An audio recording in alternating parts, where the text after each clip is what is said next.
Side खबरों के लिए सब्सक्राइब करें फ्लेम मीडिया और उसके बाद बेल आइकन को प्रेस करें ताकि सबसे पहले आपको मिले एक्सक्लूसिव खबरें।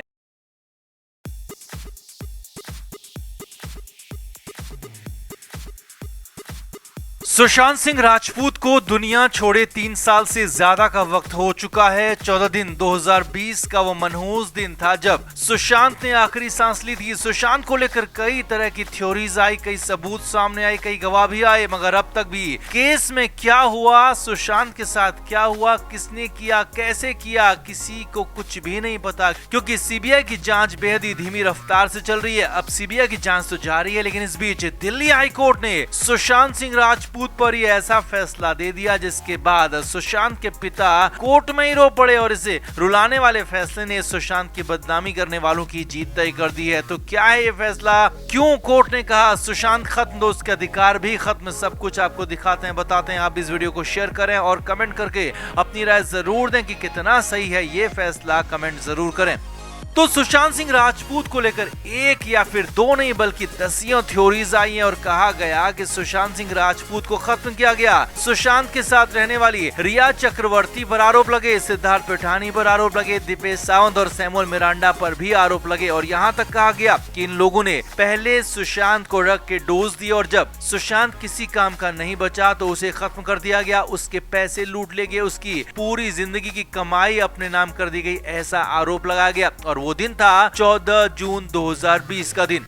अब इसके बाद 3 साल से ज्यादा का वक्त हो चुका है, मगर अब तक भी सुशांत के पिता, उनके चाहने वाले, सुशांत के फैंस और उनकी बहनें अब भी लड़ाई लड़ रही हैं। मगर इस बीच दिल्ली हाई कोर्ट ने एक हैरानी भरा, चौंकाने वाला, रुलाने वाला फैसला दे दिया और ये फैसला सुशांत सिंह राजपूत की जिंदगी पर बनी फिल्म को लेकर है, जिसमें साफ साफ सुशांत की बदनामी की गई है, सुशांत का नाम खराब किया गया। जी हाँ, सुशांत के जाने के बाद न्याय द जस्टिस नाम से एक फिल्म बनाई गई और इस फिल्म को एक OTT प्लेटफॉर्म पर रिलीज कर दिया गया। इस फिल्म के खिलाफ सुशांत के पिता हाई कोर्ट पहुंचे और दिल्ली हाई कोर्ट में फिल्म को बैन करने की मांग की। मामले में लंबी सुनवाई हुई, कई साल चली और अब फैसले की घड़ी आई तो कोर्ट ने जो फैसला दिया उसने सभी को हैरान कर दिया है। जी हाँ, कोर्ट ने फैसला दिया है कि अब सुशांत सिंह राजपूत दुनिया में नहीं है और कोई इंसान खत्म हो जाता है तो उसके सारे अधिकार भी खत्म हो जाते हैं। जी हाँ, सुशांत को अपनी इज्जत बचाने का, डिग्निटी बचाने का, अपने मान सम्मान का कोई अधिकार अब नहीं है, क्योंकि अब सुशांत दुनिया में नहीं और यही दिल्ली हाई कोर्ट ने कहा है।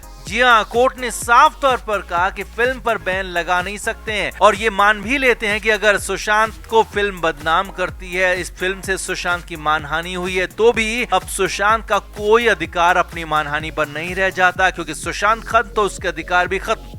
हालांकि सुशांत के पिता की वकील की तरफ से दलील दी गई कि उनके पिता अभी भी जिंदा हैं, उनकी भी मानहानि हो रही है, उनकी बहनें भी हैं। तो कोर्ट ने साफ कहा कि किसी की प्राइवेसी, मान सम्मान के अधिकार को विरासत में आगे नहीं दिया जा सकता, यानी कि सुशांत की जिंदगी पर बनी गंदी फिल्म को बैन करने से साफ मना कर दिया। जबकि सुशांत के पिता कहते रहे कि फिल्म में गलत चीजें दिखाई गई है, फिल्म में सुशांत के कैरेक्टर को गलत तरीके से दिखाया गया है, सुशांत की मानहानि हुई है, मान सम्मान को चोट पहुंचा है, मगर कोर्ट ने एक नहीं सुनी और एक तरफा अपनी तरफ से फैसला सुना दिया।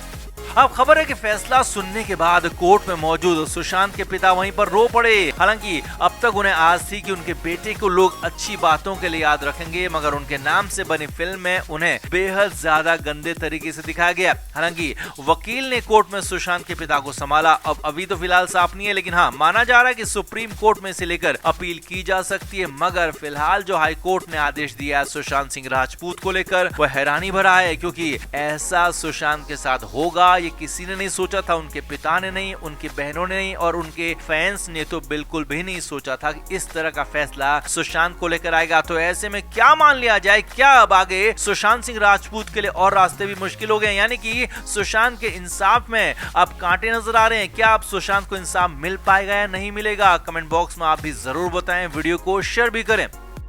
तो समर सिंह जेल के अंदर बंद है, उसे जमानत मिल नहीं रही है। हालांकि बार बार वो कोशिश कर रहा है, 2 बार उसकी कोशिश फेल भी हो चुकी है, लेकिन फिर भी तीसरी कोशिश में वो जुटा हुआ है कि कैसे भी जमानत मिल जाए, कैसे भी जेल से बाहर आ जाए। तो वहीं दूसरी तरफ पुलिस भी समर सिंह को जेल में रखने, लंबे समय तक जेल में बनाए रखने के लिए जी जान से जुटी हुई है। फॉरेंसिक टीम अपनी जांच कर रही तो DNA वाली टीम अपनी अलग जांच कर रही है, क्योंकि आकांक्षा के आखिरी बार पहने गए कपड़ों में मेल सीमेन मिला था, तो वो किसका था इसकी DNA जांच हो रही है। अब इस बीच बड़ी खबर वाराणसी से आ रही है और वो है दूसरी यानी कि सप्लीमेंट्री चार्जशीट को लेकर। जी हां, पहले जो खबर आई थी कि दूसरी चार्जशीट लगभग तैयार है, तो अब सूत्रों के मुताबिक दूसरी चार्जशीट फाइनल हो चुकी है और करीब 12,000 पेज की चार्जशीट है। जी हां, हालांकि रेफरेंस के तौर पर इसमें पहली वाली चार्जशीट को भी शामिल किया गया और उसके बाद दूसरी चार्जशीट को आगे बढ़ाया गया, लेकिन इसमें 12,000 पेज हैं। 12,000 पेज की चार्जशीट है। ये पूरी खबर आ रही है, पक्की खबर आ रही है सूत्रों के हवाले से।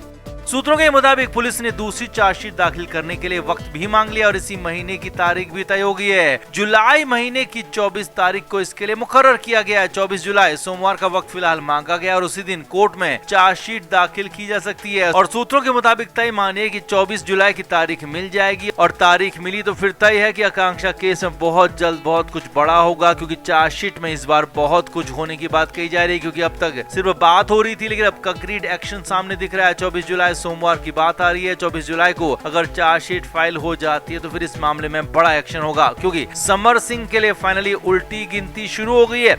सूत्रों के मुताबिक खबर है कि 12,000 पेज की चार्जशीट में ज्यादातर समर सिंह का ही कच्चा चिट्ठा है। समर सिंह की ही बातें आकांक्षा और समर सिंह के बीच में क्या रिलेशन था, कहां से गड़बड़ियां हुई, कहां से चीजें बिगड़ी, वो सारी बातें इसमें लिखी गई हैं। और समर सिंह की सारी करतूतें भी उसमें लिखी गई हैं। कैसे समर सिंह ने आकांक्षा को टॉर्चर किया, कैसे आकांक्षा को बर्बाद किया, उसका पैसा हड़पा और कैसे फिर आकांक्षा को ठिकाने लगाने का प्लान बनाया, ये सारी बातें, सारे खुलासे दूसरी वाली चार्जशीट में होने की संभावना भी जताई जा रही है। क्योंकि आकांक्षा की मां मधु दुबे ये सारे के सारे आरोप लगाती रही हैं समर सिंह पर, समर सिंह के दोस्त संजय सिंह पर। लेकिन फिलहाल संजय सिंह तो जेल से बाहर है और उसे जमानत मिल चुकी है, लेकिन समर सिंह जेल के अंदर ही है। तो समर सिंह के लिए फाइनली उल्टी गिनती शुरू हो चुकी है और समर सिंह अब बुरी तरह से फंसता हुआ नजर आ रहा है। तो कुल मिलाकर समर सिंह के लिए मामला बुरी तरह से फंस गया और आकांक्षा के चाहने वालों के लिए अच्छी और बड़ी खबर है। आकांक्षा की मां के लिए भी अच्छी खबर है कि अब दूसरी वाली चार्जशीट बहुत जल्द जो दर्ज होने वाली थी, तो उसके लिए फाइनली तारीख मिल गई है, सूत्रों का कहना है। और 24 जुलाई की तारीख की बात कही जा रही है। तो आपका इस पूरे मामले पर क्या कहना है, कमेंट बॉक्स में आप जरूर बताएं। वीडियो को शेयर भी करें। Film media report.